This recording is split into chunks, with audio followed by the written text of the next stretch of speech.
ठीक है, करें। नमस्कार मित्रों, कैसे हो आप लोग? पढ़ाई कैसे चल रही है आपकी? अभी आप पढ़ने जा रहे हो दुनिया का सबसे सरल सब्जेक्ट राजस्थान का इतिहास।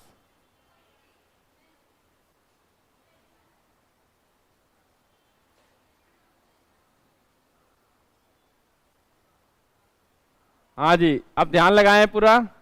इस सब्जेक्ट के अंतर्गत जो आप पढ़ रहे थे विगत क्लास में, वो पढ़ रहे थे मारवाड़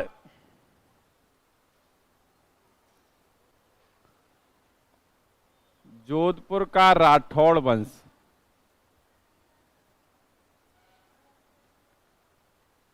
हाँ जी, और इसमें भी विगत क्लास में जो आप पढ़ रहे थे, ध्यान पूरा लगाएं सभी लोग, वो पढ़ रहे थे जसवंत सिंह। आपने देखा विगत क्लास में गज सिंह के जो दो छोरे, एक तो अमर सिंह राठौड़ और छोटा छोरा कौन? जसवंत सिंह। जसवंत सिंह शासक बना। गज सिंह की मृत्यु के बाद शासनकाल पढ़ा जाता है 1638 से 1678, यही पढ़ा जाता है जी। जसवंत सिंह के संदर्भ में कल चर्चा भी हुई थी, सामान्य सी चर्चा थी, कोई बड़ी चर्चा इतनी नहीं हो पाई थी। मैंने बताया भी था कि जसवंत सिंह का जो राज्याभिषेक हुआ वो हुआ 1638 में, और कहाँ हुआ? आगरा में। पापा जी की मृत्यु, इसके पापा जी गज सिंह, जिसकी मृत्यु 1638 में ही आगरा में हुई थी, और वहीं पर इसका राज्याभिषेक हुआ 1638 में। आपको ये पता है तत्कालीन समय में, आई मीन 1638 में मुगल शासक कौन था? मुगल शासक था शाहजहां। शाहजहां ने इसे उपाधि प्रदान की, कौन सी? महाराजा की। ठीक भाई, उपाधि प्रदान की, ये कल मैं बता चुका विगत क्लास में जी। नेक्स्ट बात करें तो जब मुगलों के उत्तराधिकार युद्ध हुए, इस संबंध में कल चर्चा भी हुई थी कि भाई शाहजहां के बीमार होने पर इसके छोरों के मध्य लड़ाई हुई, और लड़ाई जो हुई थी वो दारा सिकों और औरंगजेब के मध्य हुई। दो पक्ष थे, और दोनों पक्ष अपनी अपनी तरफ, जो भारत के बड़े बड़े योद्धा राजा थे, इनमें राजपूत राजा भी सम्मिलित थे, उनको अपनी अपनी तरफ मिला रहे थे, जिसमें जसवंत सिंह ने साथ किसका दिया था? दारा सिकों का। धर्मत के युद्ध में तो जसवंत सिंह को दारा सिकों ने प्रधान सेनापति बनाया था, मुख्य सेना नायक बनाया था अपना। और आपने विगत क्लास में यह भी पढ़ा था कि निश्चित रूप से धर्मत के युद्ध में विजय हुई थी औरंगजेब की। ये दारा सिकों की सेना पराजित हुई थी, जो किसके नेतृत्व में थी? जसवंत सिंह के में। और पराजित जसवंत सिंह जब वापस अपने महल गया तो महल की रानी हाड़ा रानी जसवंत दे ने महल के द्वार खोलने से इनकार कर दिया। ये प्रकरण भी आपको कल विगत क्लास में बताया गया था। देखो अभी नेक्स्ट हम देखें तो मैंने कल ये भी बताया था कि जसवंत सिंह को, जब जसवंत सिंह शासक बना था तो जसवंत सिंह को शाहजहां ने 7000 मनसब प्रदान किया। कितना? और इस 7000 मनसब को औरंगजेब ने जब शासक बना तो 7000 मनसब को यथावत रखा था। ये मैंने विगत क्लास में बोला भी था। नेक्स्ट बात करें हम तो ध्यान से सुनना। मैंने ये भी बताया था कि औरंगजेब की, आई मीन इस जसवंत सिंह ने औरंगजेब की कट्टरता का भी विरोध किया था। लिखाया कल, जसवंत सिंह ने औरंगजेब की कट्टरता का विरोध किया। सिंह ने औरंगजेब की कट्टरता का विरोध किया, कट्टरता का विरोध किया। ठीक भाई, जिसके संदर्भ में मैंने कल एक पॉइंट भी लिखाया था कि इसने कहा था कि औरंगजेब एक मंदिर तोड़ेगा तो मैं 100 मस्जिदें तोड़वाऊं। इसके अलावा यदि हम बात करें तो ध्यान से सुनना, वैसे औरंगजेब ने इसे कई अभियानों पर भेजा था, ठीक भाई, जिनका उल्लेख मैं करूंगा। लेकिन और भी चर्चा करें तो जसवंत सिंह के दरबारी विद्वान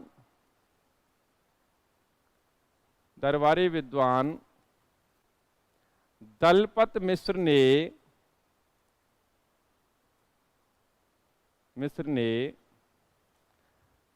जसवंत विलास लिखा। नेक्स्ट बात करें तो जसवंत सिंह द्वारा रचित प्रमुख ग्रंथ कौन से थे? जसवंत सिंह द्वारा रचित प्रमुख ग्रंथ, शायद तुम्हें पता होगा, नहीं मालूम। एक तो भाषा भूषण, एक प्रबोध चंद्रोदय। ठीक भाई, देखो अभी मैंने बताया कि भाई इस औरंगजेब ने, चूंकि औरंगजेब शासक बन चुका था, आपको पता है 1658-59 में धर्मदौराई के युद्धों को जीत करके औरंगजेब हिंदुस्तान का बादशाह बन गया था। औरंगजेब ने जसवंत सिंह के जो मनसब था उसको यथावत रखा। औरंगजेब ने इसे कई स्थानों की या कई सूबों की सूबेदारी प्रदान की। ठीक, औरंगजेब ने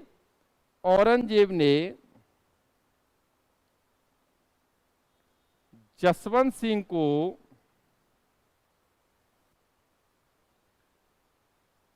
निम्न प्रांतों का सूबेदार नियुक्त किया।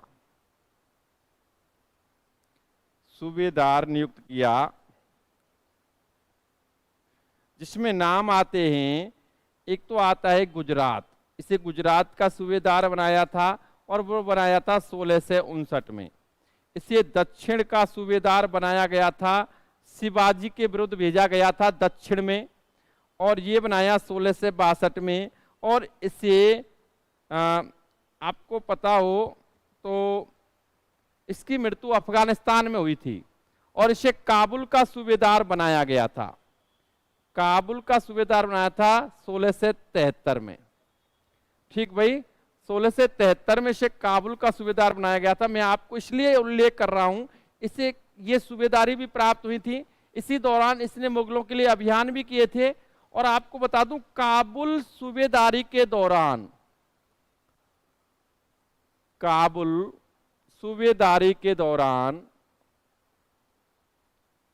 सूबेदारी के दौरान 1678 ईस्वी में, अगर आप फिक्स डेट देखना चाहते हैं तो 28 नवंबर 1678 ईस्वी में, 28 नवंबर 1678 ईस्वी को जामरूद अफगानिस्तान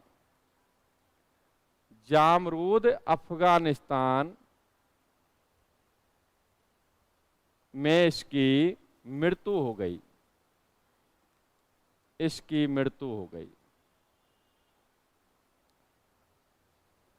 मर गया जी, कोई दिक्कत नहीं है। काबुल सूबेदारी के दौरान ये अभियान जो कर रहा था, उसी दौरान 1678 में 28 नवंबर 1678 को इसकी मृत्यु हो गई, मर गया। लेकिन इसकी मृत्यु हुई, उस पर भी औरंगजेब ने टिप्पणी की थी। औरंगजेब ने ध्यान से सुनना इन तत्वों को, औरंगजेब ने जसवंत सिंह की मृत्यु का समाचार सुनकर कहा,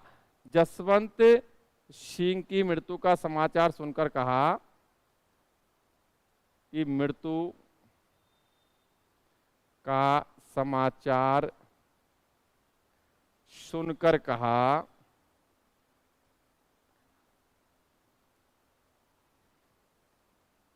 दरवाजा ए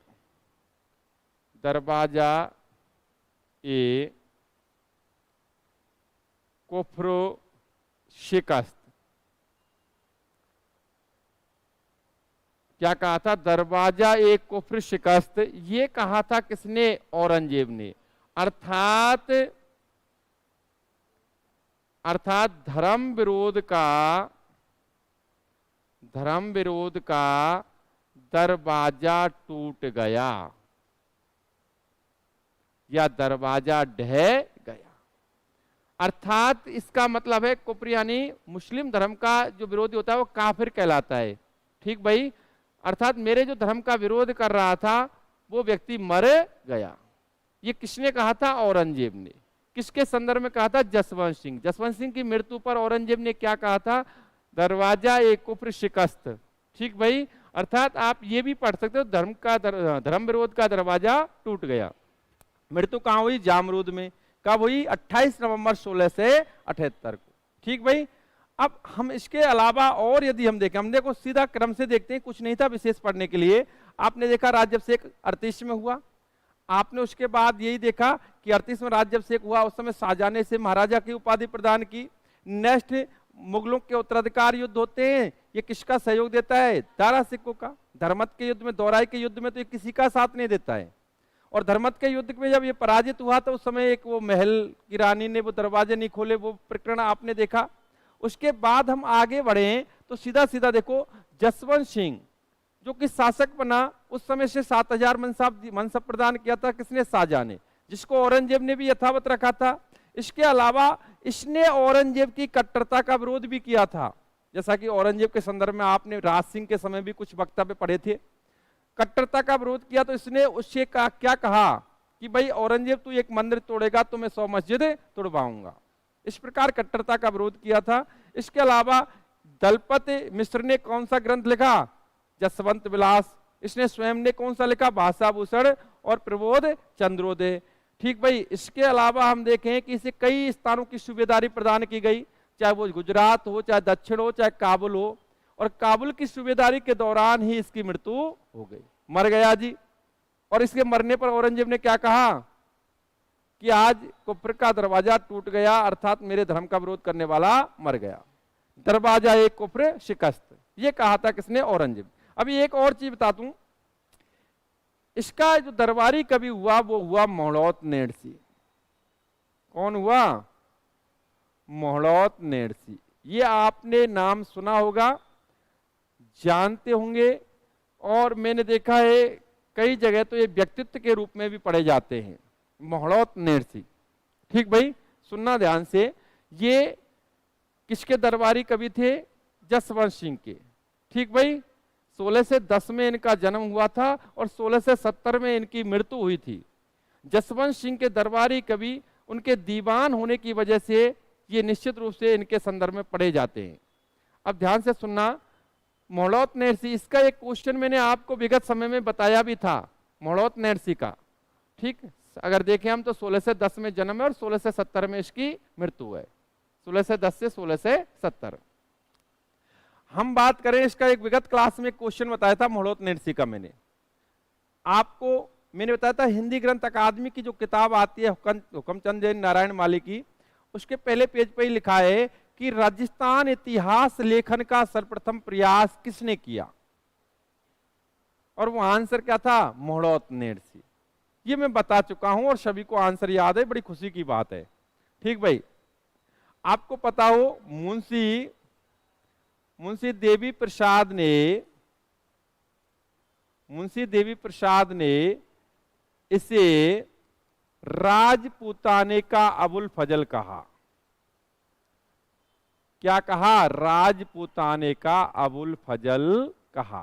किसने कहा? मुंशी देवी प्रसाद। किससे कहा? मोहलौत नेडसी। मैं आपको देखो भाषा के रूप में ही बता रहा हूं, बोल करके ही, कि भाई जैसा कि ये दरबार में था जसवंत सिंह के में, और किताबों में पढ़ेंगे तो गज सिंह के दरबार में ही रहा, लेकिन जसवंत सिंह ने इसको वेटेज दिया था। जसवंत सिंह ने 16 से 58 ईस्वी में इस बंदे को, मोहलौत नेडसी को 16 से 58 ईस्वी में जसवंत सिंह ने अपना दीवान नियुक्त किया था। क्या नियुक्त किया था? दीवान। निश्चित रूप से दीवान नियुक्त किया, अर्थात एक बड़ा पद दिया। बड़ा पद दिया। बताया जाता है कि दीवान पद पर रहते हुए इस मोहलौत नेडसी ने पैसों का गमन किया। रुपयों का गबन किया। आप और भी देखें तो ये भी लिखा होता है किताबों में कि इसने दीवान पद पर रहते हुए अपने रिश्तेदारों को लाभ पहुंचाया, अपने रिश्तेदारों को लाभ के पद प्रदान किए, क्योंकि दीवान बड़ा पद था। जब इसके गबन का पता जसवंत सिंह को लगा तो जसवंत सिंह ने इसे बंदी बनाकर जेल में डाल दिया। और बताया जाता है कि ग्लानि की वजह से इसने जेल में रहते हुए ही 1670 ईस्वी में आत्महत्या कर ली। कुछ किताबों में और कुछ टीचर्स के द्वारा यह भी बताया जाता है कि इसको जसवंत सिंह ने ही मरवा दिया। बाकी ये चीजें तथ्य इनके पूर्णतः सत्य नहीं मिलते हैं, तो हम तो सीधा सीधा बात करते हैं कि इसने जेल में रहते ही क्या कर ली, आत्महत्या। मर गया 1670 में, मर जाने दो। हमारे लिए तो कुछ क्वेश्चन है इसके, ठीक भाई। क्वेश्चन में इसकी 1670 ईस्वी में मृत्यु हो गई थी। जन्म कब हुआ था? जन्म 1610 ईस्वी में। हम बात करें नेक्स्ट, तो इसके जो ग्रंथ हैं, प्रमुख ग्रंथ कौन से लिखे इसने? इसने लिखा मोहड़ोत नेड़सिरी ख्यात या नेड़सिरी ख्यात, मोहड़ोत नेड़सिरी ख्यात, ठीक भाई, जिसमें राजस्थान का इतिहास लेखन किया गया। एक लिखा इसने मारवाड़ रा, हाँ जी, मारवाड़ रा परगनारी विगत। इसमें तत्कालीन समय में मारवाड़ का विस्तृत लेखा जोखा, जमीनी लेखा जोखा सारा लिखा हुआ है। और आपको मैं बता दूं कि इसीलिए इस मारवाड़ परगनारी विगत ग्रंथ को मारवाड़ का गजेटियर भी कहा जाता है। मारवाड़ का गजेटियर किस ग्रंथ को कहा जाता है? ठीक भाई, इसे ही कहा जाता है मारवाड़ का गजेटियर। किसने लिखा? मोहड़ोत नेड़सी ने। मोहड़ोत नेड़सी का सामान्य जीवन परिचय मैंने ये बताया कि भाई गज सिंह के समय से ही ये सेवा में नियुक्त था।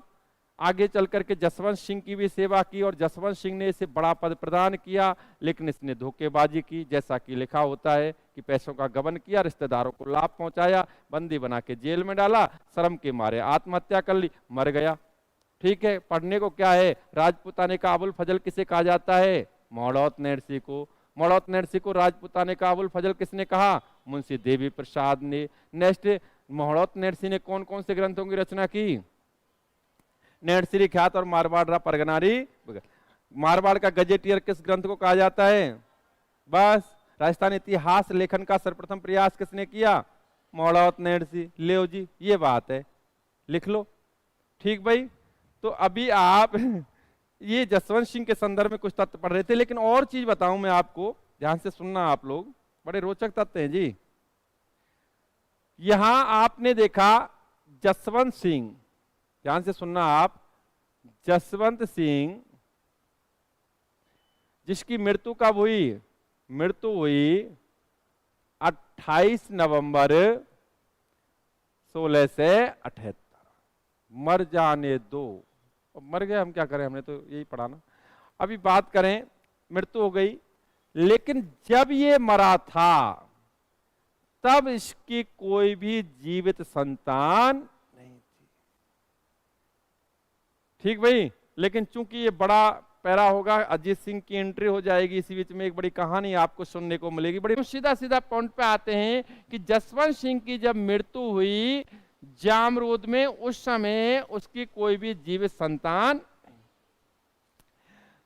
इसकी 2 पत्नियां थी इसके साथ में, क्योंकि ये जब सूबेदारी प्राप्त होती थी, लंबे समय के लिए जाते थे, तो परिवार भी साथ में जाता था, और दोनों ही पत्नियां गर्भवती थीं।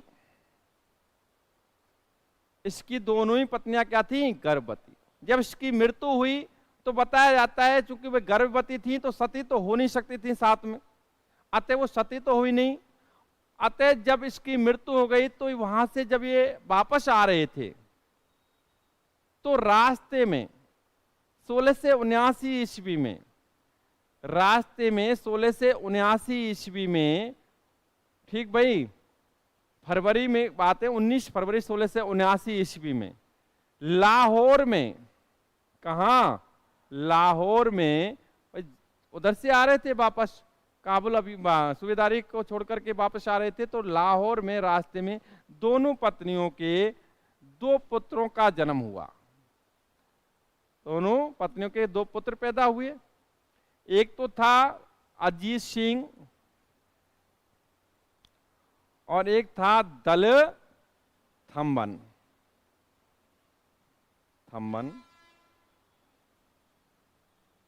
ठीक भाई।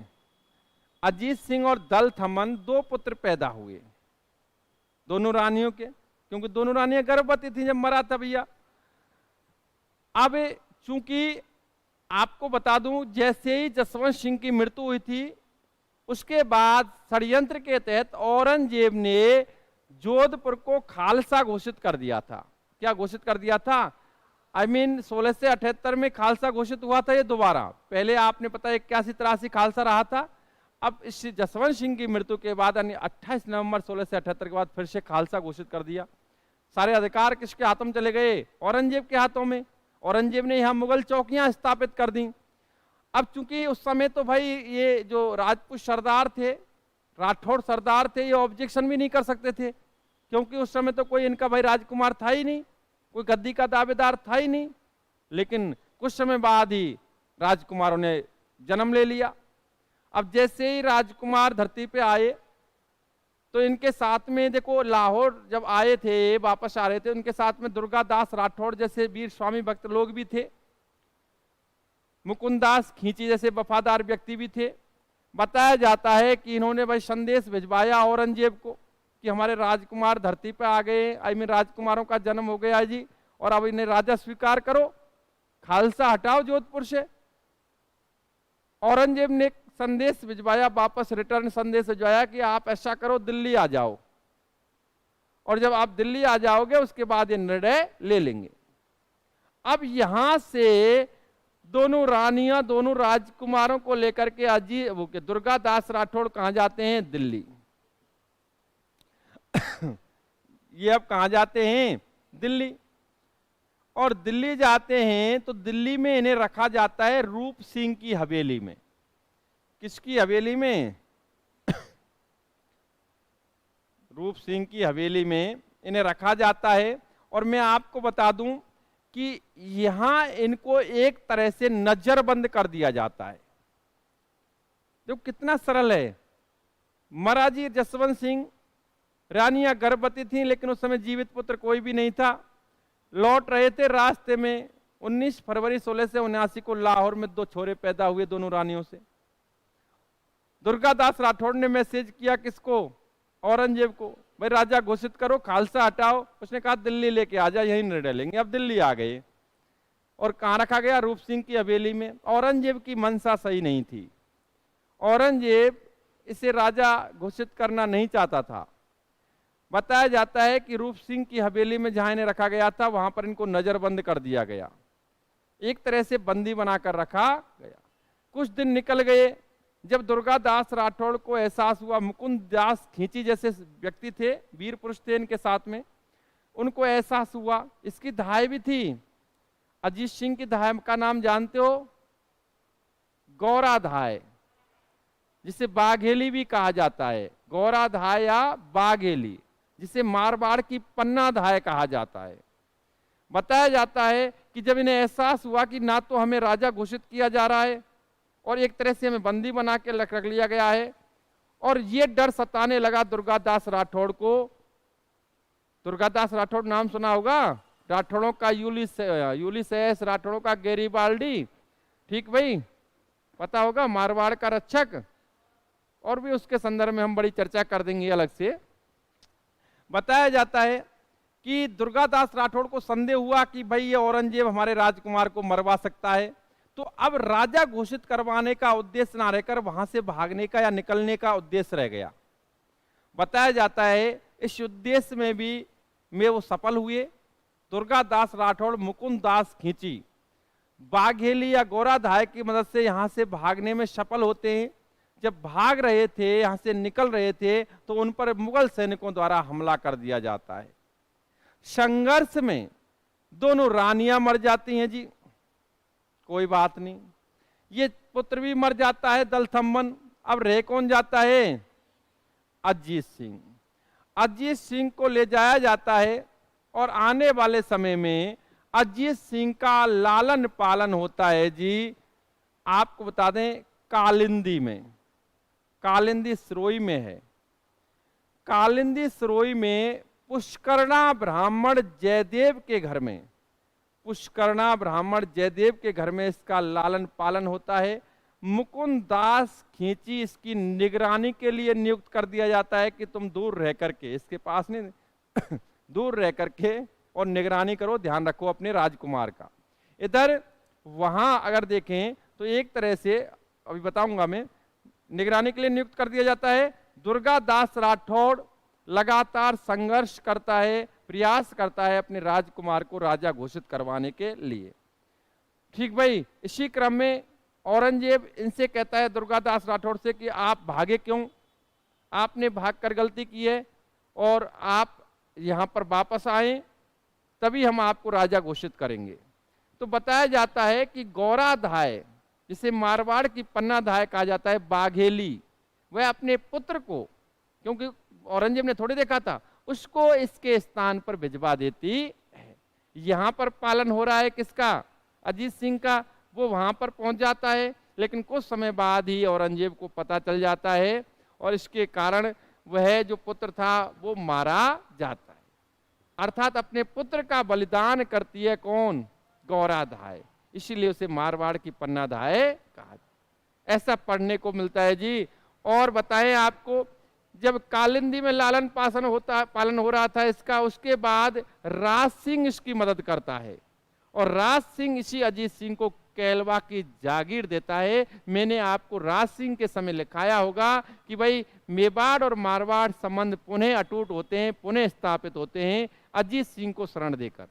जो बाद में जयसिंह शासक बनता है मेवाड़ का, वो अजीत सिंह को शरण देने से इनकार, मैंने बताया था पुनर्संधि हुई थी दोबारा जयसिंह के समय 1681 में, शायद 82 में, ऐसा कुछ बताया था मैंने। ठीक भाई, तो इस प्रकार अभी देखो, आप ध्यान से सुने, अजीत सिंह का लालन पालन हो रहा है, संघर्ष किया जाता है। लगातार संघर्ष के तहत दुर्गादास राठौड़ के अथक प्रयासों के तहत अंततः यह अजीत सिंह 1709 ईस्वी में राजा स्वीकार कर लिया जाता है। ठीक भाई, उसके बाद अजीत सिंह अपने जीवन में क्या करता है, मुगलों से उसके कैसे संबंध रहते हैं, अपनी छोरी मुगलों को ब्याहता है, दुर्गादास राठौड़ को निकालता है और इसकी मृत्यु कैसे होती है, उन सारे पहलुओं पर अजीत सिंह को शासक के रूप में आप पढ़ेंगे और उसकी विस्तृत जानकारी प्राप्त करेंगे। लेकिन ये कुछ प्रारंभिक तथ्य जो अजीत सिंह से जुड़े हुए हैं उनको नोट करेंगे। पहली बात तो मैं आपको स्पष्ट कर दूं, अजीत सिंह, देखो ध्यान से सुन लो, अजीत सिंह का शासनकाल देख लो ये आपका 1679 से 1724। मैं आपको स्पष्ट कर दूं, पहली बात तो ये है कि 1679 में जन्म हुआ है, तो 78 तो हम लिख ही ना सकें। दूसरी बात यह है कि ये 1679 से 24 है, ये शासनकाल में बस केवल इसलिए लिखा रहा हूं क्योंकि आपकी हिंदी ग्रंथ अकादमी की किताब में ये दे रखा